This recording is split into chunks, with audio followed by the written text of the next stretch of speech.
ವಾರಣಾಸಿ ಅಂದರೆ ಕಾಶಿ ವಿಶ್ವೇಶ್ವರ ದೇವಾಲಯ ಭಾರತದ 12 ಜ್ಯೋತಿರ್ಲಿಂಗಗಳಲ್ಲಿ ಈ ಒಂದು ದೇವಾಲಯದಲ್ಲಿರುವಂತಹ ಜ್ಯೋತಿರ್ಲಿಂಗ ಕೂಡ ಒಂದು. ಈ ಒಂದು ದೇವಸ್ಥಾನವನ್ನು ಸ್ವತಃ ಶಿವನೇ ನಿರ್ಮಾಣ ಮಾಡ್ದ ಅಂತ ಹೇಳಲಾಗುತ್ತೆ.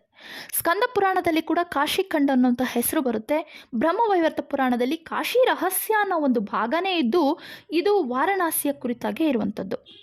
ಕಾಶಿ ಖಂಡದಲ್ಲಿ ಹೇಳಿರೋ ಹಾಗೆ ಒಟ್ಟು 1099 ದೇವಾಲಯಗಳಿದ್ವು. ಅದರಲ್ಲಿ 513 ದೇವಾಲಯಗಳು ಶಿವನ ದೇವಸ್ಥಾನ ಆಗಿದ್ವು.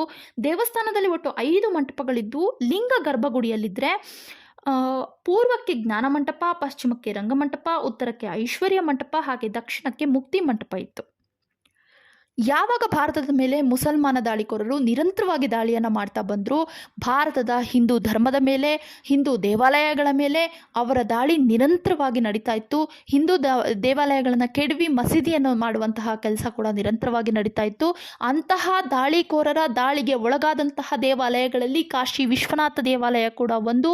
1194ರಲ್ಲಿ ಮೊಹಮ್ಮದ್ ಗೋರಿ ಕುತ್ಬುದ್ದೀನ್ ಐಬುಕನ ಮೂಲಕ ಈ ಒಂದು ದೇವಾಲಯದ ಮೇಲೆ ದಾಳಿಯನ್ನು ಮಾಡಿಸ್ತಾನೆ, ದೇವಾಲಯವನ್ನು ಕೆಡುತ್ತಾನೆ. ಅದರ ನಂತರ ಗುಜರಾತ್ ವ್ಯಾಪಾರಿ ಒಬ್ಬರು ಮರುನಿರ್ಮಾಣವನ್ನು ಮಾಡ್ತಾರೆ.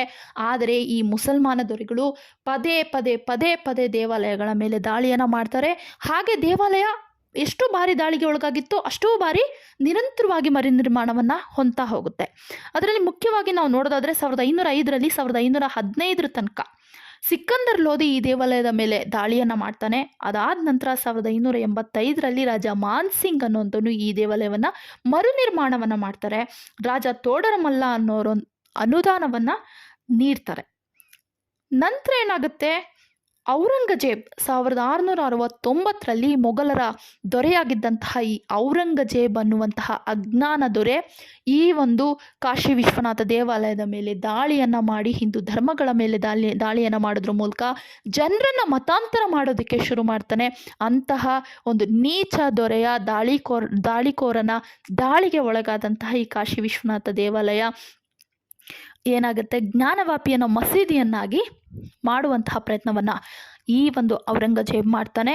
ಇವತ್ತಿನ ಕೋರ್ಟ್ ಕಟಕಟೆಯಲ್ಲಿ ನಿಂತಿರುವಂತಹ ಜ್ಞಾನವಾಪಿ ಮಸೀದಿ ಈ ರೀತಿ ಔರಂಗಜೇಬನ ಮೂಲಕ ನಿರ್ಮಾಣ ಆಗುತ್ತೆ.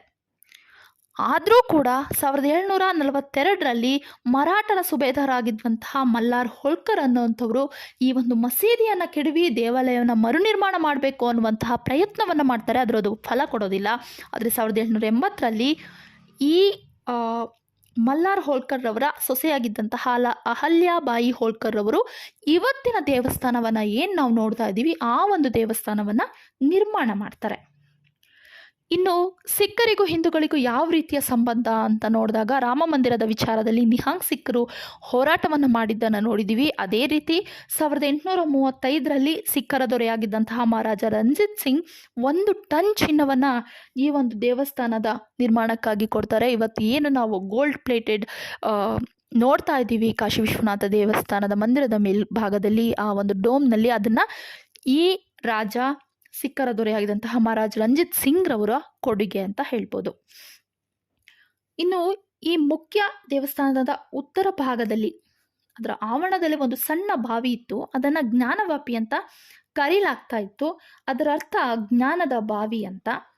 ಯಾವಾಗ ಮೊಘಲರ ಆಕ್ರಮಣ ಪದೇ ಪದೇ ಆಗ್ತಾ ಇತ್ತು ಅಂತಹ ಸಮಯದಲ್ಲಿ ದೇವಸ್ಥಾನದ ಮುಖ್ಯ ಅರ್ಚಕರು ಈ ಜ್ಯೋತಿರ್ಲಿಂಗದ ಜೊತೆಗೆ ಆ ಬಾವಿಗೆ ಜಿಗಿದಿದ್ರು ಅಂತ ಹೇಳಲಾಗತ್ತೆ.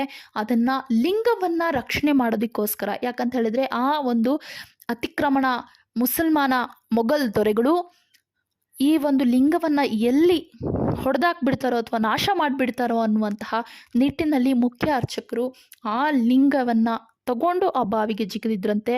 ಅದೇ ಜ್ಞಾನವಾಪಿ ಬಾವಿ ಅಥವಾ ಜ್ಞಾನದ ಬಾವಿ ಅಂತ ಕರೀಲಾಗತ್ತೆ. ಇವತ್ತು ಏನು ಜ್ಞಾನವಾಪಿ ಮಸೀದಿಯನ್ನು ನೋಡ್ತಾ ಇದ್ದೀವಿ, ಅಲ್ಲಿ ಶೃಂಗಾರ ಗೌರಿಯ ದೇವಾಲಯ ಇತ್ತು ಅಂತ ಹೇಳಲಾಗುತ್ತೆ.